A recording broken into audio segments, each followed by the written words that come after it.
Украина — это такая страна, Ukraine is a country where most of the population actually speaks Russian as their native language.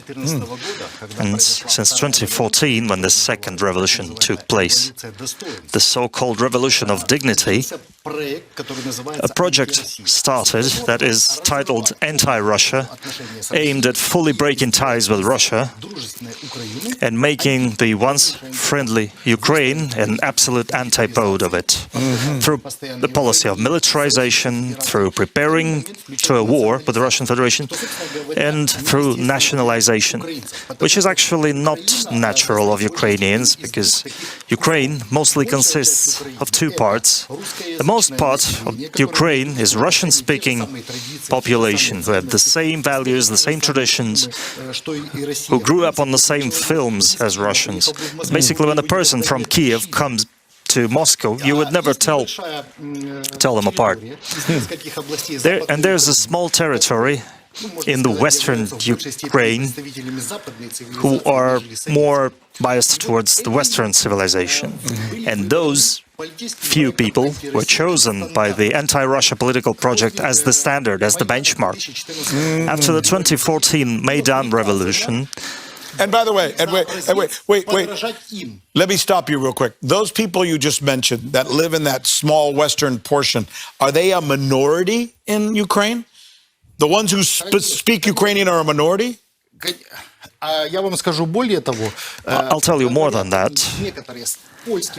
Some of them speak with a Polish accent, some of them speak with a Romanian accent or Hungarian accent. Okay. Those are basically 5 territories who for a long time had been under control of other states, and only after World War II they were actually made part of Ukraine. So those 5 territories, they are special in themselves. They have a very special mentality. So the anti-Russia project, essentially launched by Western special services, was aimed at making those people who have historical grudge against the USSR, against the Soviet regime. Those people were chosen as the benchmark against which all other the rest of the population basically would be measured. So the population of the south of Ukraine, Odessa, Nikolaev, Kherson, Kiev, Dnipropetrovsk. Farm in the wild, raise animals and harvest crops, make food for yourself and for sale.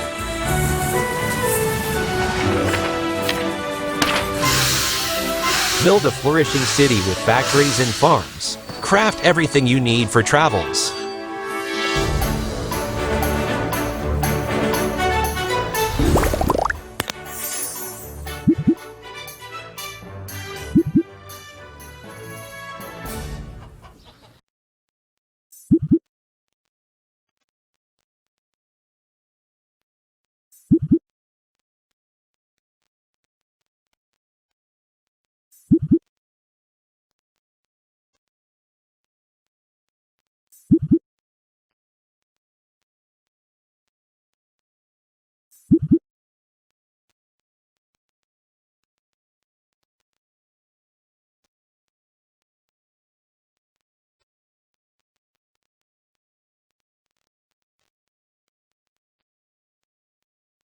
Vi har skudt ugens tilbud i gang. Få fat i tilbud på vores senge, der forvandler dine nætter og dermed dine dage. Uanset hvilken seng du vælger, har du 100 nætter til at prøve at sove. Find alle tilbudene på bedrenetter.dk.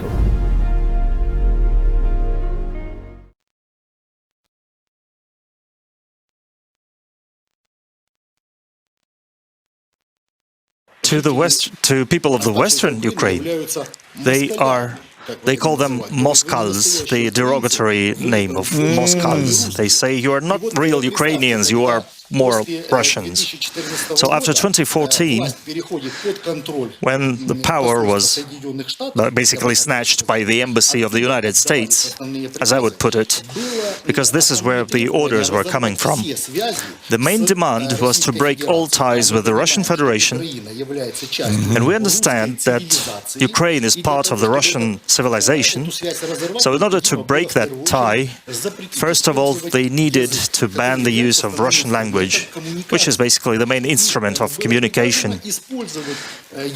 So everybody was ordered to use the language that is spoken by a minority in Ukraine. Just think about it. There were 52 people in Ukraine, and only 7 million people of 52 spoke that Ukrainian language. Wow, really? Out of 52, only 7 million speak exclusively the Ukrainian language. Exactly. So due to these repressive measures, with those repressive measures, people were forced to speak Ukrainian. And when that anti-Russia project was launched, using special technologies, when the embassy took control of the law enforcement, regional administrations, and they duplicated basically the courts of law and all the authorities, and they took control of radical groups who took to the streets. Basically, those were people who would come to your house, beat you up, and when you come to the police and say you've been beaten up, the police would tell you, Rick, we can't do anything, this is their civilian position. They're just expressing their civilian stance, so basically there's nothing that can help you. So let me stop you for a minute, because I think people all over the world want to better understand this. So when you say they banned people from speaking Russian, does that mean that it was actually a law, or does it mean they took down all the signs in Russia? In Russian, they basically told people that they shouldn't speak it, or were they actually out there enforcing it and trying to catch people speaking Russian and arresting them by law? What exactly does that word ban mean? So, how that was happening, there was the official part, and there was the unofficial part. So I, as a deputy, as a public figure, if I was supposed to speak my language, because my voters were Russian-speaking, not everybody of them understood Ukrainian, because Ukrainian is not a totally Ukrainian-speaking state. Basically, in America, there is no American language. You know, Spanish and English and everything. Yeah. Take Portugal, take Brazil or Argentina. So we didn't see it as a problem. But for the anti-Russia project to succeed, they needed to force most of the population to use the language that the minority was speaking. So the official part, there was a law dictating that people should speak Ukrainian, and if a person wouldn't agree, they could come to their home to beat them up or bully them on social media, and basically you could do nothing about it, because otherwise you would end up having problems. You'd be publicly bullied, sprayed with manure publicly, and the police would do nothing about that. And there were patriots, former unemployed people who were... You know, it's interesting. You're not the first person to tell me this. In other sources that I have spoken to have told me, because when I asked them, I said, so were these members of the government? Were these the police? They say, no, yet. It was not. Apparently what happened at the time was, according to my sources, and you can confirm this or not, these nationalists, some people say they're neo-Nazis, they were the ones who would go into the community and enforce these things. But the real police and the real people like you who are mayors or council members were afraid of them or didn't have power over them, so they had to sit back and just let it happen. That's what's been told to me. Is that true?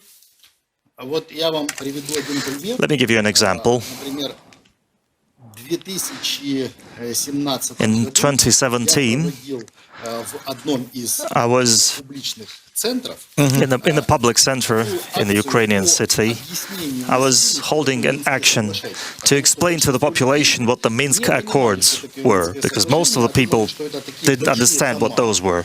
They thought those were like huge volumes that were impossible to read for a common person.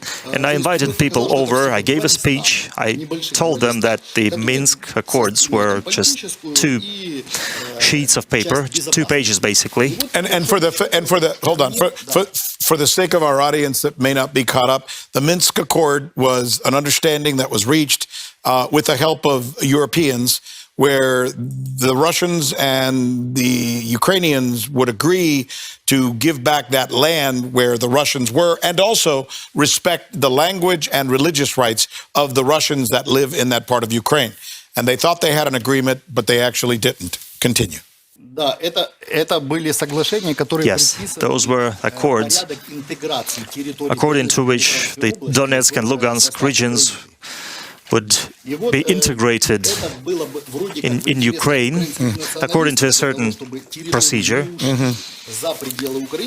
And basically they prevented the territories from going outside of Ukraine. But when I was holding that session, that discussion, the nationalists came. They broke in, they barged in, beat me up. Wow. It was all filmed by local media. It was all videotaped. They took me in a separate room, beat me up for several minutes, and the local police, well, my status as a deputy, well, the special services and the nationalists, they acted very smoothly. They told, we are taking him out. They couldn't tell everybody that. They couldn't tell the nationalists that they're breaking the law. The police couldn't require the nationalists to observe the law. Indeed, the police could only take me away from the nationalists by telling them that they're taking me out to beat me even more. Wow. Yeah. And as a deputy expressing the interests of my voters, and voters didn't want any armed conflict to happen, because back then what they had in the territory of Ukraine was the anti-terrorist operation in Donbass. Donbass, with its 7 million of population, were declared terrorists. I mean, elderly people, children, all the 7 million of people were declared terrorists. And Ukraine's armed forces were conducting an anti-terrorist operation against those people. So,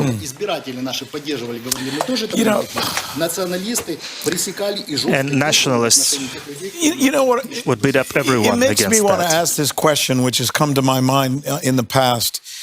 If these nationalists are, which I used to think that was just kind of Russian propaganda. I used to think that, you know.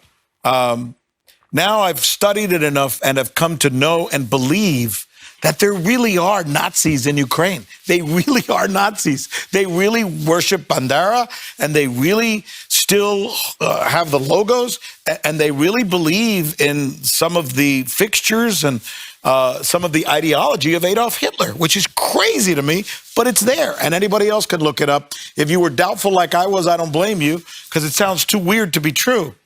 But if those people were able to control you and beat you up and control police departments, did they also control Zelensky? Do you think it's possible that when Zelensky first took power, he probably wanted to, because he said he did. He wanted to bring peace to the Donbass, he said. He said a lot of things, but as soon as he got into power, those things went away. Do you think he was controlled or owned by outside forces like those Nazis or neo-Nazis? Well, I wouldn't say Nazis were controlling someone. They were an instrument. The Nazis were an instrument in the hands of the Embassy of the United States and the scriptwriters who made Soviet Ukraine into an anti-Russia. So to take ultimate control of the system, they needed to replace the law enforcement agencies. I have a book titled How Ukraine was made into anti-Russia, where I, in detail, describe the technologies they used to turn Ukraine into something absolutely opposite, so that later they could use this state in their interests. So when the United States Embassy and the Western Special Services took control of all the law enforcement system and all administrative power in the country, they needed an intimidation action to intimidate the population, because the population wouldn't take this transition to Ukrainian language, the population wouldn't take the narratives where Russians were presented as enemies. What they needed is someone to intimidate the common man, the population, or someone who would be able to come to any state official or any public figure, risking to make any statements going or contradicting the official position. They needed someone to come to that person, to drop them into like a garbage bucket, or bully them, or beat them up. And they called that purification of power, purification of authorities. And those people were considered the epitomes of morality. They were former hobos, unemployed people. And now they're nationalists. They join those ranks, they become respected people, and of course, they do their best to intimidate the people. So when Zelensky came to power in 2019, I'm sure when he was rising to power, he indeed wanted to change the situation. He was representing a population, the majority of which was against the hostilities in Donbass. They were against the Nazification. They were against the anti-Russian hysteria. The population was against Ukraine getting deeper in debt. And when Zelensky came to power, first thing the US Embassy did, and the special services did, they basically made the Nazis attack Zelensky. When Zelensky came to Donbass to actually implement the Steinmeier formula, which was a mechanism of implementing the Minsk Accords, it's basically a roadmap. Zelensky was attacked by nationalists, by Nazis, so he had a conflict with them. This is when he said, "I'm not some schmuck, I'm 40 years old." And the street where the presidential administration is located, the Nazis basically rallied there to that street, and the law enforcers couldn't do anything about that. They were banned basically from conflicting. And by that time, all law enforcement officers had been replaced with officers loyal to the West. Basically, it's not just Zelensky. Any president wouldn't have been able to change anything in the system. If you don't want to play by the rules, you'd be exterminated, basically. So you'd be declared an enemy. And I want to go back to that because I'm American. I am a citizen of the United States of America. And I find it troubling to hear your words to me as an American citizen that my country, or better said, the government of my country, the State Department of my country, literally backed Nazis who they were at war against during World War II, knowing they were Nazis, to help create a new Ukraine. And you seem to be saying that they either did it on purpose or they looked the other way and didn't care that they were Nazis, because what was more important to them at the time was somehow weakening or punishing Russia. Did I get that right? Is that what you're saying? Look, the main conflict is between the US and the main players, Russia, India, China, and some regional powers like Turkey or Iran. And the US, as far as I know, has to come up with instruments where in every special civilization, like in the Russian civilization, they would find part of it and make it the complete antipode. We see the same history with Taiwan, unfolding with Taiwan. When a certain part of the Chinese civilization is being used against China, the same story is unfolding in India with Pakistan and Kashmir. The same basically is unfolding in Turkey, in Iran, or in Latin America. Everywhere, there are certain laws and mechanisms where a certain local civilization, be it Latin American or Turkish or Arabic, a small space is created within it that acts destructively, and the United States declares that small destructive piece the benchmark state and starts supporting it. Look at Ukraine, how much money they pumped into it and what it turned into. It's basically a concentration camp where any grown man cannot go abroad. They can lose their lives. They're not free to express any position. They can be killed outside on the streets. Basically, the only destiny they can have is to die in trenches.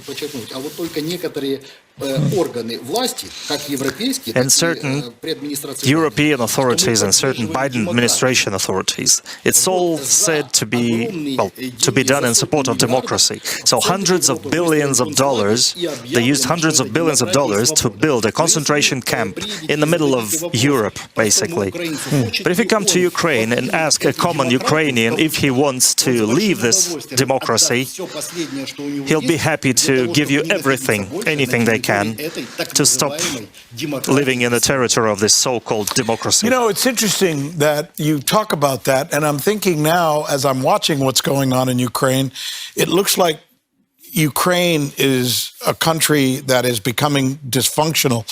And maybe it's because I'm not there, but you know the country. I see videos of police officers taking people off the streets. I see this mobilization effort.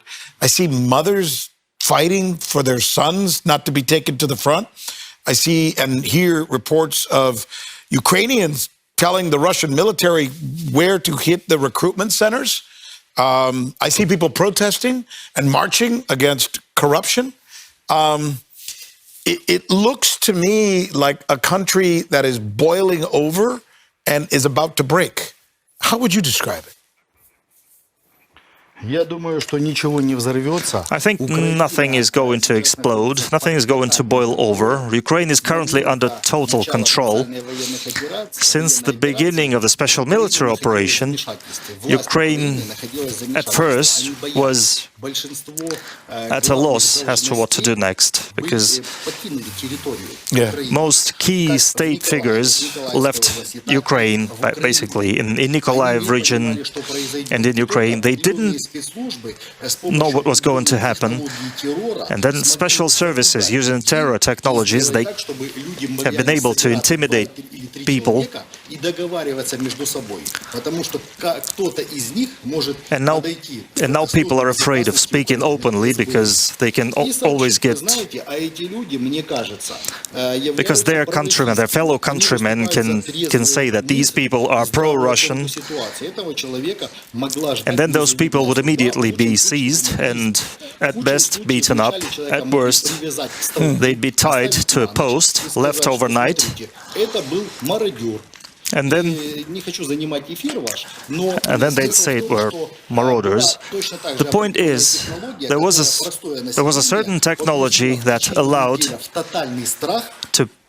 to immerse the population into an atmosphere of fear, where people would be afraid to speak. They would be afraid to meet with their friends, even in their homes. The situation in Ukraine is getting worse day after day, and anybody bold enough to speak differently, to express common sense, they immediately get repressed, they get jailed, they get beaten up. And trust me, the anti-corruption protests recently, those were not Ukrainians who really think so. Those protesters were sanctioned by the embassy of the United States because Zelensky had attempted to remove authorities that were controlling Zelensky himself. If we see him from the point of view of Ukraine's sovereignty, why would Ukraine as a state need any controlling authorities that are governed from the outside, from the United States, in fact? And that brings us back to Zelensky being in control, being very obedient. Yeah.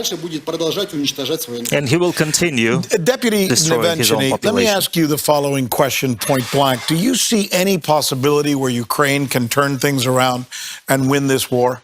Украина выиграть войну не сможет. Ukraine will never be able to win the war.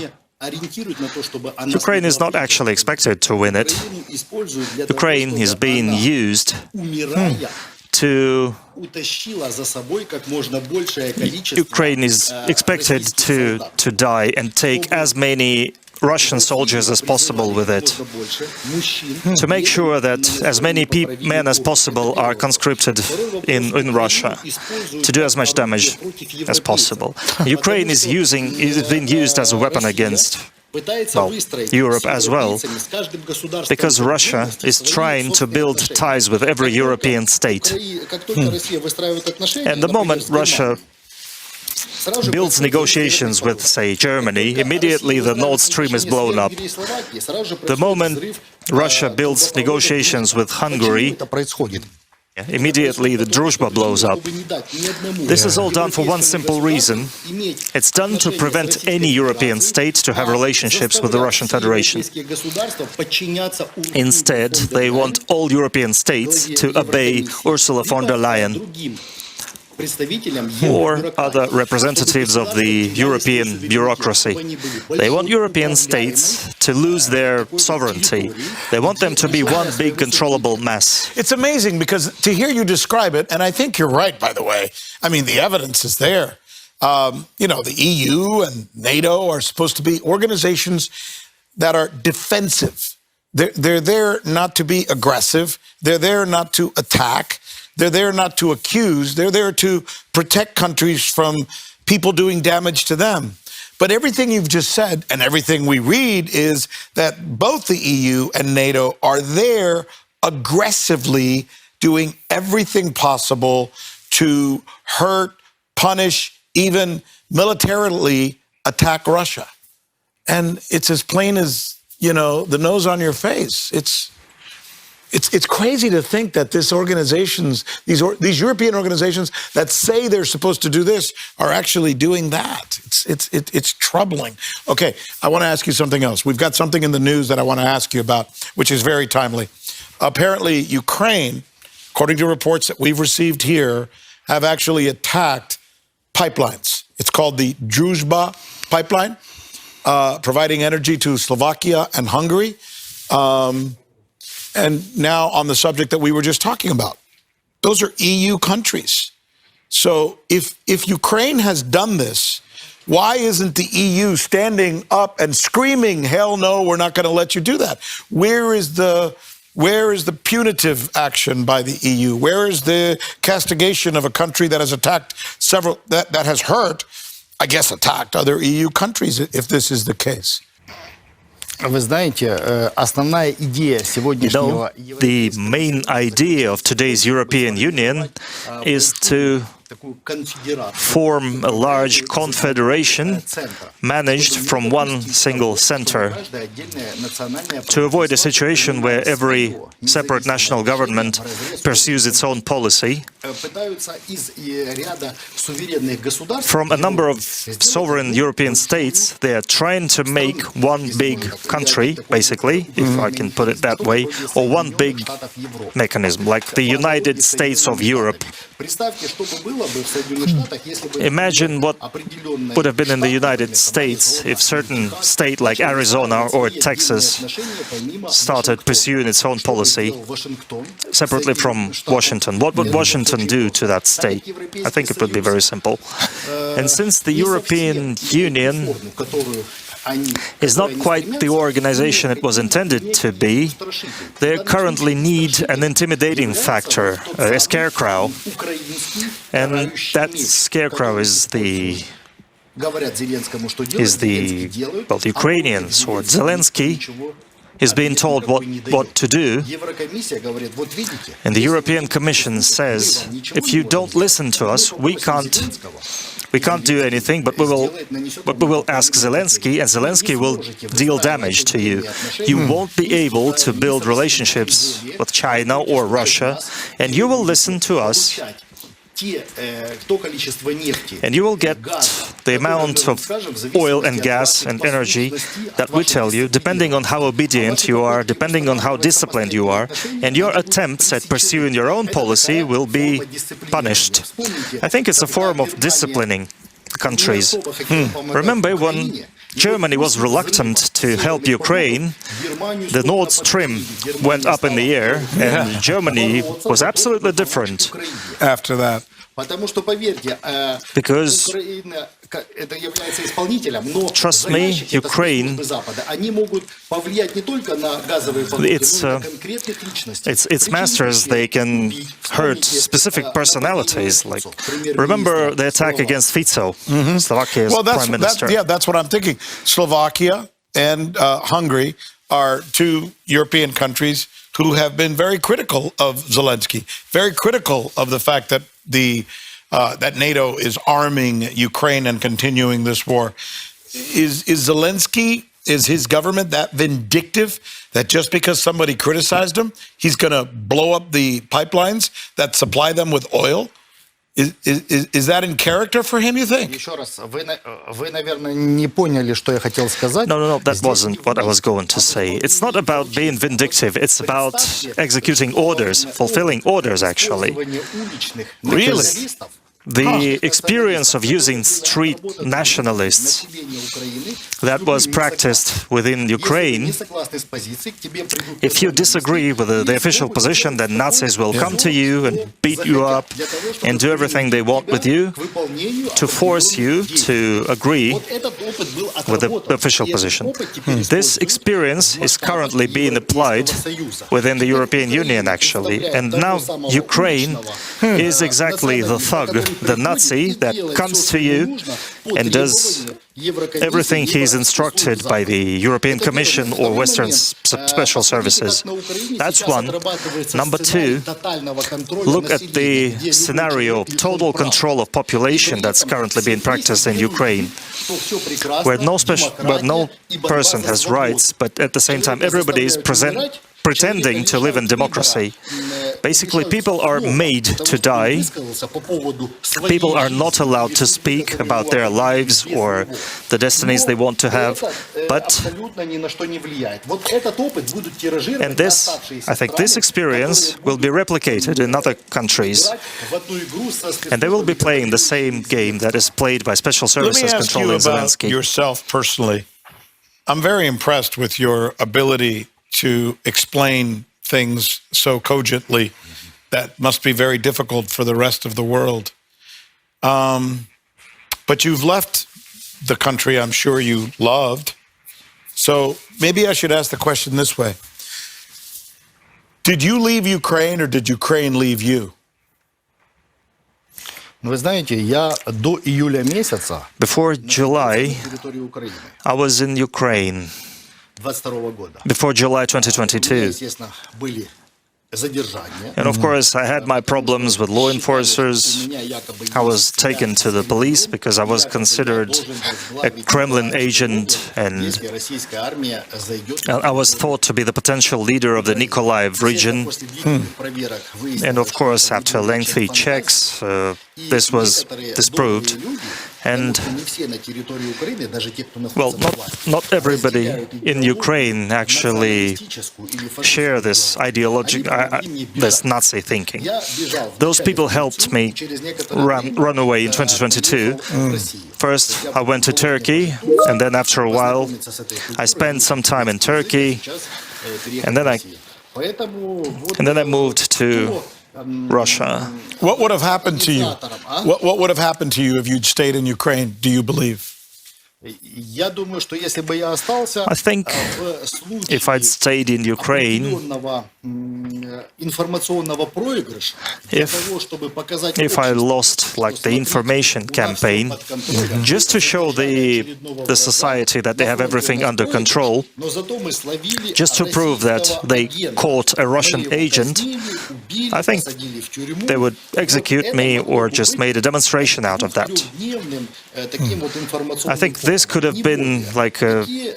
news material for 2 or 3 days. В войне действительно используют большое количество людей. And they do that. And they do that. Граждан. But they do that. Да, своих граждан они ловят. Yes, they catch показывают, they что catch они Ukrainian показывают, nationals. что они причинили им вред. They show the damage they have На фронте мы done, проигрываем, зато and мы they tell наказали we're losing своих the же, war, которые, but we are высказывали punishing здравомыслящие our позиции. traitors. Знаете, что самое интересное? And you know what's interesting? What Он they говорит, are не нужно charged with. воевать.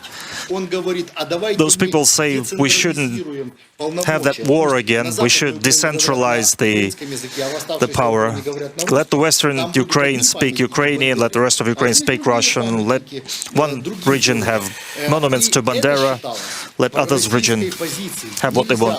This was considered a pro-Russian position.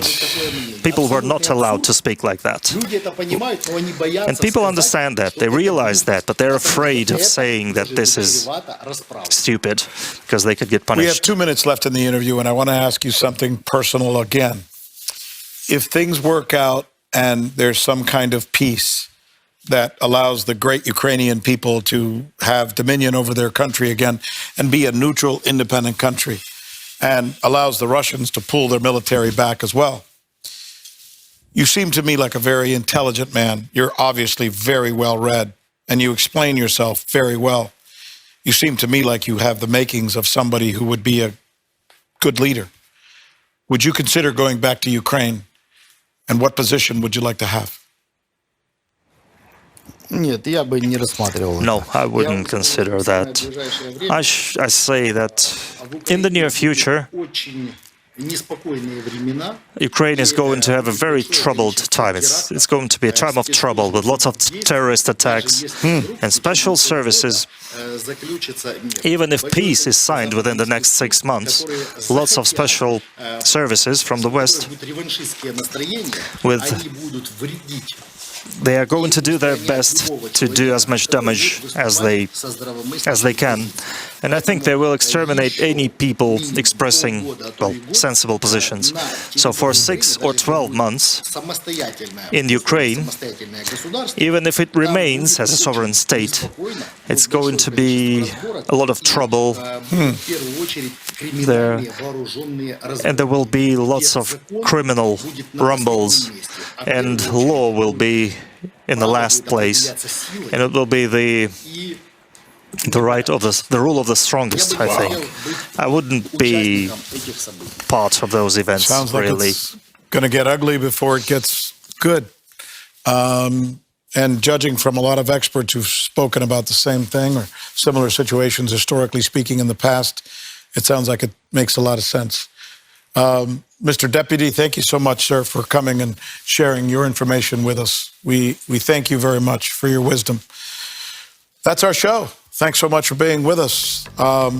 We try and bring you perspectives that you wouldn't be hearing anywhere else, and that's why I think this conversation with Mr. Maxim Nevenchiny has been so important. You can check out our podcast, by the way. We'll put some cuts from this on there. It's called Journalistically Speaking. It's on YouTube, and I'm on X, and you can find me at Rick Sanchez TV. I'll be looking for you there as well, and we'll see you next time.